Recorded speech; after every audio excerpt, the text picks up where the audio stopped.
Okay so hello everyone.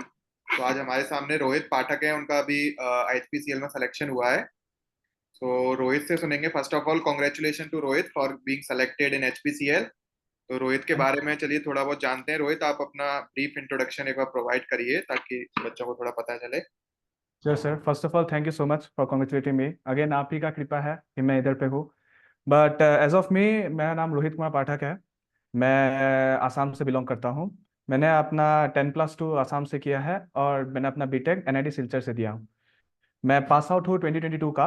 After that I have been looking for opportunities. I have been trying for here and out and as of now I have been selected for HPCL. Okay so जैसा कि आपने सबको पता चल गया है कि ये एचपीसीएल में सेलेक्ट हुए हैं। तो आप 2022 में पास आउट हुए थे, और यस सर। आपका जो एचपीसीएल में लाइक किस टीम में आपने दिया है, और क्या आपके सीबीटी मार्क्स थे, और क्या आपके फाइनल कट ऑफ मार्क्स रहे हैं, तो ओके उसके सर। बारे में थोड़ा बताइए। सर तो मेरा सर सीबीटी का मार्क्स था, जब नॉर्मल कंप्लीट मार्क्स मेरा था 127.5 आउट ऑफ 175। तो सर उसके बाद फिर हम लोग का इंटरव्यू और जीटी था। तो जीटी में सर आउट ऑफ 5 मुझे मिला था 3.15। ओके। और आपका पीआई में मुझे 6.35 मिला था out of 10। So complete score मेरा कंप्लीट स्कोर जो एग्रीगेट स्कोर बना था मेरा 73.69। 73 point. And which stream like sir mechanical. Mechanical. Okay so mechanical में और लास्ट ईयर तो शायद मैकेनिकल का पेपर भी काफी टफ आया था यस। एचपीसीएल का, है थोड़ा ना? सर अलग था।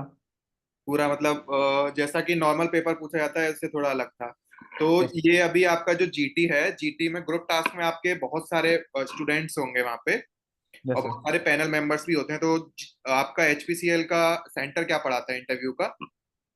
सर मेरा सेंटर पड़ा था चेन्नई कॉर्पोरेट। ओके, चेन्नई में। और उसमें जीटी में आपके जो पैनल मेंबर्स थे वो कितने मेंबर्स थे, और कितने स्टूडेंट्स थे वहाँ पे ओके जो सर। कि ये इंटरव्यू कर रहे थे? सर पैनल में हम लोग 5 थे जो हम लोग को जज कर रहे थे। और सर हम लोग एज अ स्टूडेंट्स हम लोग टोटल 10 पीपल थे। ओके। 10 पीपल को हम लोग को एकोमोडेट किया एक उसमें जीटी में। तो आउट ऑफ 10 कितने स्टूडेंट सेलेक्ट हुए थे वहाँ पे जीटी में? So out of 10 students sir हम लोग में से जीटी में सिर्फ 3 लोगों को निकाला गया था आउट ऑफ 10। सो 7 पीपल वे मतलब वो आधे आगे क्वालिफाई हो गए थे पीआई के लिए। ओके, तो इसमें ये जो आपका जीटी था, उस जीटी का टॉपिक क्या था, अगर आपको रिमेम्बर हो तो? तो सर जीटी का टॉपिक मैं एग्जैक्टली आपको नहीं बोल पाऊंगा वर्ड बाय वर्ड, बट जितना मुझे याद आ रहा है उन्होंने एक आपको एक प्लेटफॉर्म दिया है कि आपका एक प्रोडक्ट है। आपका एक प्रोडक्ट है, आपको इसको बेचना है उस जगह पे जहाँ पे आपने मार्केट सर्वे किया, जहाँ पे आपका बिकता नहीं है, जिनका जो इनकम है, इनकम इतना नहीं है जो कि वो कर सके। तो आपको उस जगह में लेके जाना है। आपको ये सब फैब्रिक्स भी था और ये सब था, आपको एडवांटेज दिखाना है कि आप उधर पहले सेटअप कैसे करेंगे पूरा प्लांट को। उसके ओके। बाद फैब्रिक जो था मतलब आपका आरएनडी का एप्लीकेशन क्या रहेगा, क्या आरएनडी करेंगे, क्या चीज करेंगे उस पे। ओके, तो तो मतलब एक टाइप का एक केस स्टडी था। तो उसमें लाइक आपने देखा था कि जीटी में 10 मेंबर्स थे और 5 पैनल मेंबर्स थे। उन पैनल मेंबर्स में लेडी मेंबर्स भी होंगे श्योर। कि आपको ऑब्जर्व कर रहे होंगे। तो वो लोग ज्यादातर क्या ऑब्जर्व करते हैं, और आपने वो जो 3 स्टूडेंट जो बाहर हुए थे, हाँ एलिमिनेट हुए हैं, तो उनमें आपने क्या ऑब्जर्व किया? आपकी भी कुछ ऑब्जर्वेशंस होंगी, लाइक कुछ बोल नहीं रहे थे, या फिर ज्यादा बोल रहे थे, कैच करने का ट्राई कर रहे थे, दूसरे से छीन रहे थे टॉपिक्स को। तो क्या आपने ऑब्जर्व किया जीटी में? तो सर मेरे सिटी में ये था कि जो लोग लेडी थी वो हम लोग का हाव भाव देखना हो रहा था। उनमें से करीब ऑब्वियसली हम लोग के वर्ड्स हम लोग क्या बोल रहे हैं वो सुन रहे होंगे, लेकिन हम लोग का हाव भाव देखना भी हो रहा था कि कौन कैसे करके रेसिप्रोकेट कर रहा है, कैसे करके कंटिन्यू कर रहा है। और सर जो निकले थे उनके में निकलने में ये था कि सर वो ज्यादा हाईलाइट में नहीं आए थे, क्योंकि सब लोग टूट पड़ रहे थे उसमें। ओवरलैप सर बहुत ओवरलैप हुआ था। लेकिन एक दो जो लोग थे उनमें से मतलब एक दो लोग थे जो थोड़ा कंट्रोल कर रहे थे उस चीज को। तो जो बंदा एक्चुअली जो लोग बाहर हुए वो लोग बोल नहीं पाए ज्यादा, अपने आप को खुल नहीं पाए, क्योंकि वो लेटर स्टेजेस में बोलना शुरू किए। At that point of time बहुत लोगों ने बहुत पॉइंट्स बोल दिया था। तो उनके लिए कोई नया पॉइंट्स बचा नहीं कि वो हाईलाइट कर सके खुद को और उनके उनके पॉइंट्स को। वो काइंड ऑफ रिपीट करना हो गया कि सामने वाला क्या बोल रहा था या अच्छा, जो। तो या तो वो ज्यादा पार्टिसिपेट नहीं कर रहे थे, राइट? Yes sir. तो आपको लग रहा है कि जैसे जीटी में कुछ कुछ लोग पार्टिसिपेट नहीं करते हैं, तो उनके लिए आप क्या सजेशन देंगे? मैं तो सर सजेशन दूंगा कि हर एक प्लेटफॉर्म, जैसे ये वाला प्लेटफॉर्म है, एक पहले एक्सपीरियंस लीजिए कि पहले कैसे करके आपको देना है। क्योंकि आपको तब तक समझ में नहीं आएगा कि क्या पीआई में सॉरी जीटी में 10 लोग इधर कर रहे हैं। इधर भले वर्चुअल प्लेटफॉर्म था तब भी सेम सिनेरियो था कि लोग टूट पड़ेंगे, बोलेंगे, आपको उसमें हाईलाइट होना है चीजों को लेके। सेकेंडली, उनको अनकंफर्टेबल सिचुएशन, क्योंकि आप मैं भी उस सिचुएशन में था कि मैं कैसे करके सामने वाले को टोकूं, क्योंकि चीज यहाँ पे ये पड़ गया था। तो थोड़ा अनकंफर्टेबल सिचुएशन से उनको हटना पड़ेगा कि नहीं, मुझे अपने आप को बोलना है, मुझे अपने आप को हाईलाइट करना है उस चीज को लेके। तो मतलब वो प्रैक्टिस से ही आएगा, राइट? श्योर सर, वो अब प्रैक्टिस। आपका जो पर्सनल इंटरव्यू हुआ था, वो यस पर्सनल इंटरव्यू लाइक कितने ड्यूरेशन पे चला था, और उसमें उसमें भी सेम ही पैनल मेंबर्स थे क्या? सर, एक टेक्निकल के आए थे, बाकी सर मोर लेस सेम ही थे। ऑलमोस्ट सेम ही थे, ओके। तो हाँ, कितना टाइम चला था आपका इंटरव्यू? मेरा इंटरव्यू सर 15 मिनट का चला था। अच्छा, 15 मिनट में उन्होंने टेक्निकल पार्ट पूछा था या नॉन टेक्निकल पार्ट पूछा था, कैसे? सर मेरे से कंप्लीटली उन्होंने नॉन टेक्निकल पार्ट पूछा है। तो मतलब टोटली लक बेस्ड होता है लाइक इंटरव्यू। Sure sir. ऐसा नहीं है कि आप अगर टेक्निकल पढ़ के जा रहे हैं तो आपसे टेक्निकल ही पूछेंगे, राइट? श्योर सर, सिर्फ उसमें सर ये चाहा कि उन्होंने टेक्निकल के नाम पे मुझसे एक चीज पूछा था। मैंने लिखा था सर कि मैं गिटार एंथुसियस्ट हूँ, मतलब मुझे गिटार बजाना का मन है। तो उन्होंने, पैनलिस्ट ने मुझसे ये पूछ लिया था कि जो गिटार का स्ट्रिंग है, गिटार का स्ट्रिंग एक्चुअली कौन सा एलआई का कंपोजिशन है। अच्छा। तो सर वो मेरे लिए भी हटके था। मैं सिर्फ ब्रास बोला, उसके अलावा सर मैं कुछ बोल नहीं पाया। तो मैं बोला कि सर मुझे नहीं पता। वो मेरे लिए एक अनएक्सपेक्टेड था, बोला technical, other than that sir completely अच्छा। और ये जो डेफ भरा जाता है, detail advertisement form, application form से पहले एक बायोडाटा फॉर्म भरा जाता है, तो सर, तो उसमें आपने जो चीज मेंशन की थी, क्या उससे भी क्वेश्चंस पूछे गए थे या फिर कैसे था?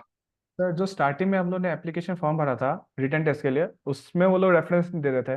जैसे सर मैंने रिटर्न क्वालिफाई किया था, तो मुझे उधर पहुंचने से पहले एक अलग एक फॉर्म था। वो फॉर्म हम लोग को दिया गया था। वो फॉर्म लोग को ऑनलाइन के थ्रू दिया गया था। उसमें सर सब कुछ पूछा गया था कि आप कहाँ से क्या पढ़े हैं, क्या नहीं पढ़े हैं, आपको क्या इंटरेस्ट है, कैसे करके आप अपने आप को डिस्क्राइब करना चाहते हैं 200 वर्ड्स में। तो सर उसमें हर एक चीज उसमें मेंशन था। और वो सब पॉइंट्स उन्होंने उधर ही क्रॉस क्वेश्चन किया है कि आप कैसे बोल सकते हैं अलग चीज, कि आपका पर्सनल ट्रेट्स क्या है। लाइक उनके पास आपका ये जो फॉर्म है वो उनके पास जाता है और उसी में से क्वेश्चन आंसरिंग होती है। Sure sir. अब वो आपके बिहेवियर में भी रिफ्लेक्ट होता है। अगर कोई ऐसा समझ रहा होगा कि लाइक कॉपी कर सकता है किसी चीज को लेके, स्ट्रेंथ वीकनेस को लेके, तो वो आपके बिहेवियर में रिफ्लेक्ट हो जाएगा वहां पे, उससे आपको अवगत किया जा सकता है। Exactly sir. तो मैंने सर एक गलती मैंने किया था कि आप 3 वर्ड्स में आपको अपने आप को डिस्क्राइब कीजिए, मैंने लिख दिया था रेजिलियंट। तो उन्होंने, उनका क्वेश्चन यही था, उन्होंने एक दो क्वेश्चन किया था उसका, आप कैसे बोल सकते हैं कि आप रेजिलियंट है हाँ, राइट। के साथ, कैसे आप उनको साइड कर सकते हैं कि आप रेजिलियंट है। तो सर मैं तो ये किसी जो भी एंथुसियास्ट है वो भरना चाहते हैं उनको बोलूंगा कि जो भी आप भर रहे हैं, सोच समझ के भरने के लिए, कि आपको उधर जाके पॉइंट डिफेंड करना पड़ेगा उस चीज को। हाँ, तो मतलब उसके बारे में एक पूरा ब्रीफ, एक ओवरव्यू लेके जाएं। लाइक अगर आप कुछ भी पॉइंट लिख रहे हैं तो उसके बारे में आपके पास एक डिटेल्ड एक्सप्रेशन होना चाहिए कि आप ये पॉइंट क्यों वहां पर बोल रहे हैं, राइट? आपका ये जो पीआई था, इसके अलावा आपने जो प्रिपरेशन किया था वो कहाँ से किया था, और आप मार्गदर्शन को अपने जूनियर्स जो भी अभी एचपीसीएल में सेलेक्ट होंगे अभी अपकमिंग ईयर्स में, ये जो अभी फॉर्म निकला एचपीसीएल आरसीएफएल, तो इसके लिए क्या सजेस्ट करेंगे आप उनको? तो sir as a platform return के लिए सर मेरा मोर और लेस सेल्फ स्टडी था। एंड सर मैं खुशकिस्मती था सर कि मुझे पहले मार्गदर्शन के बारे में पता नहीं था। मैं इन द मीनवाइल मैं सर सर्च कर रहा था, तब मेरे अगेन मैं यूट्यूब में उसमें आया था, नो क्लू कि क्या है क्या नहीं है। तो पहला एक दो उनका 2023 का मैं देखा कि क्या है क्या नहीं है। फिर मैं इंटरेस्टेड था कि मैं एक बार एक्सपीरियंस करता, क्योंकि ऐसा कोई दूसरा है नहीं कि जो मुझे एक्सपीरियंस करने का वो दे प्लेटफॉर्म। तो मैं फिर मार्गदर्शन में ज्वाइन किया, अभियान मैच में सर का। तो उधर पे सर ऐसे जो पैनलिस्ट थे, एक एमबीए वाले पैनलिस्ट मुझे अभी भी याद है, और उसके बाद एचपीसीएल के भी पैनलिस्ट थे। तो उनसे हम लोग को बहुत क्लैरिटी मिल रहा था कि चीज़ों को लेके क्या, एक एमबीए वाले जो थे उनसे मुझे ये क्लैरिटी मिला कि कैसे करके चीज़ों को बोलना है, क्रिस्प रखना है। एचपीसीएल वाले जो वो थे, जो मेंटर थे, जो उन्होंने लिया था, तो वो ये बोल रहे थे कि क्या एग्जैक्टली केस स्टडी हो सकता है, जो कि मोर लेस एग्जैक्टली अलाइन नहीं था, बट मोर लेस उसी डायरेक्शन पे था। ओके। देन सर आते हैं पीएमए। तो सर के साथ मैंने इंटरव्यू 2 बार दिया है। तो पहला वाला इंटरव्यू में मेरे बहुत प्रॉब्लम्स थे। सर ने उनको साइड किए थे कि क्या है क्या नहीं है एग्जैक्टली। टेक्निकल का लेके वो बोले थे कि कुछ कुछ चीज़ पढ़ लेने के लिए, लेकिन उन्होंने एक रेफरेंस दे दिया था मुझे कि कैसे करके मुझे बोलना है। दूसरे वाले में मैंने इंप्रूवमेंट किया उस चीज़ को लेके, सर के और भी टिप्स थे। एंड आई रियली फील कि सर मेरे लिए वो लास्ट में जाके हेल्पफुल रहा at the time of PI. तो I am very fortunate that I joint Abhiyan batch as a मार्गदर्शन। Again thank you so much sir. Thank you Rohit for giving us the valuable feedback. So again congratulation आपको। अभी आपकी joining आ गई है या फिर आना बाकी है अभी ज्वाइनिंग? सर अभी आना बाकी है, वो आएगी। अच्छा, वो अभी आएगी तो अगेन कॉन्ग्रेचुलेशन फ्रॉम द मार्गदर्शन टीम, आप ऐसे ही बढ़िए और भी मतलब ऊंचाइयों को छुइए, आप एडमिनिस्ट्रेटिव लेवल तक जाइए। थैंक अभी यू कोई सर। और ड्रीम हो आपका तो वो भी परस्यू करिए। Yes. Thank you so much sir. ठीक है। Okay sir. Okay, bye bye Rohit. Have a very good day. Good night.